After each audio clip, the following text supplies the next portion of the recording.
સર્વ મિત્રોને મારા જય શ્રી કૃષ્ણ. રાધે રાધે. સનાતન ધર્મમાં બધી તિથિઓ મહત્વપૂર્ણ માનવામાં આવે છે, પરંતુ એકાદશી તિથિનું વિશેષ મહત્વ માનવામાં આવે છે.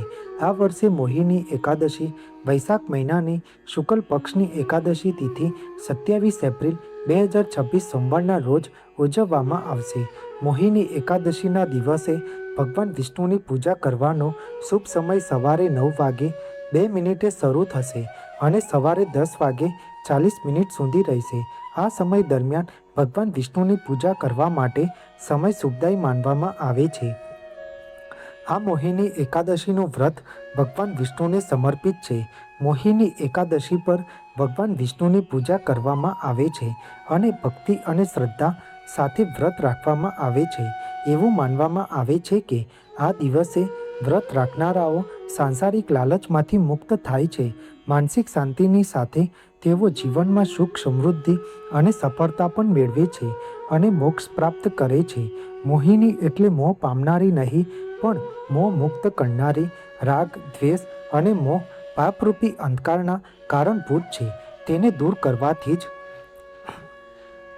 ધર્મનો પ્રકાશ ફેલાય છે. રાત્રિના પહેલા પ્રહરમાં દરેક જાગે, બીજા પ્રહરમાં ભોગી જાગે, ત્રીજા પ્રહરમાં ચોર જાગે અને ચોથા પ્રહરમાં યોગી જાગે. યોગ અને ભોગ એક જ છે.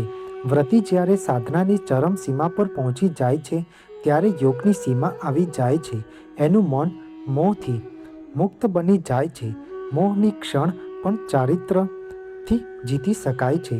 મોહની ક્ષણ દરેકના જીવનમાં આવે છે. કામાસક્તિ સંસારનું મોટું આકર્ષણ છે.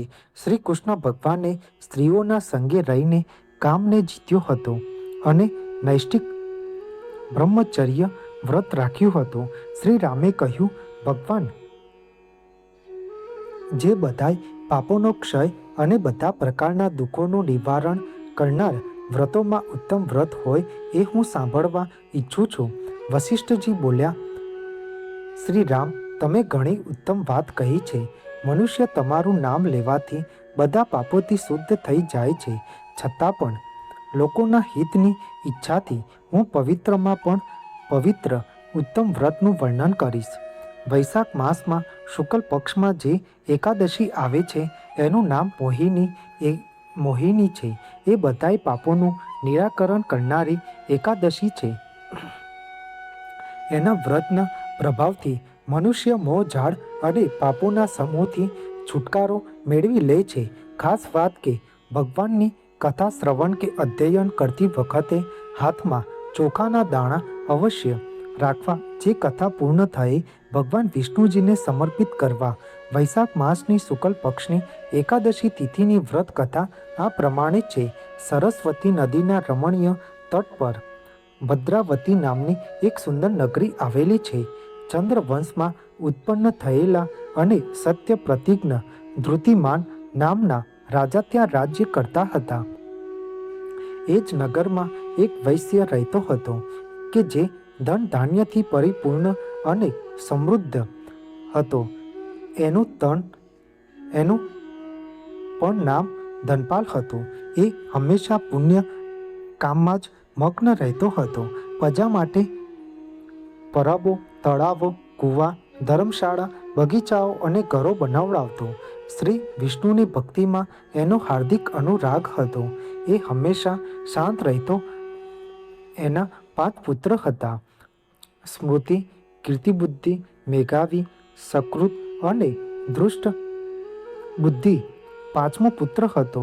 એ હંમેશા મોટા પાપોમાં જ સંલગ્ન રહેતો.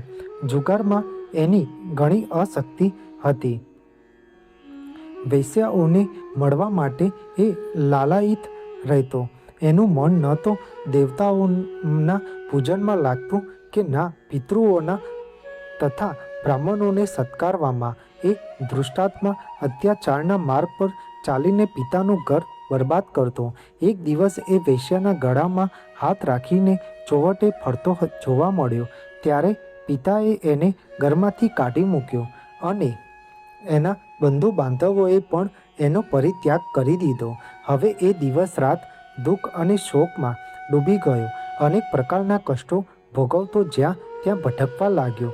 એક દિવસ કોઈ પુણ્ય ના પ્રતાપે એ મહર્ષિ કૈડિન્યના આશ્રમ પર જઈ પહોંચ્યો. વૈશાખ મહિનો હતો. તપોધન કૈડિન્ય ગંગાજીમાં સ્નાન કરીને આવ્યા હતા. દુષ્ટ બુદ્ધિ શોકથી પીડિત થઈને મુનિવર પાસે ગયો અને હાથ જોડીને તેમની સમક્ષ ઊભો રહીને બોલ્યો, બ્રાહ્મણ દિવ્ય શ્રેષ્ઠ, મારા પર કૃપા કરીને કોઈ એવું વ્રત બતાવો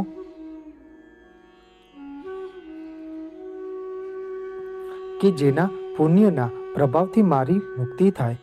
કૈડિન્ય બોલ્યા, વૈશાખ શુક્લ પક્ષમાં મોહિની નામની પ્રસિદ્ધ એકાદશીનું વ્રત કર.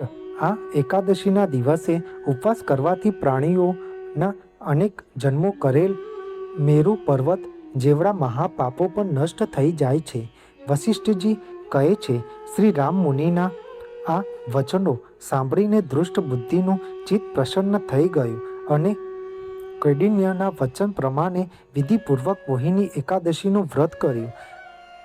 નૃપશ્રેષ્ઠ આ વ્રતના પાલનથી એ નિષ્પાપ થઈ ગયો અને દિવ્ય દેહ ધારણ કરીને ગરુડ પર આરૂઢ થઈને બધા પ્રકારના ઉપદ્રવોથી રહિત શ્રી વિષ્ણુધામમાં ગયો.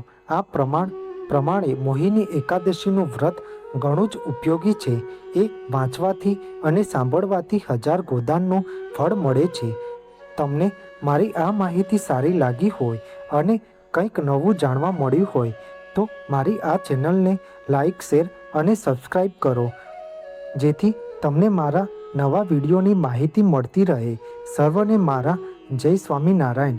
હર હર મહાદેવ.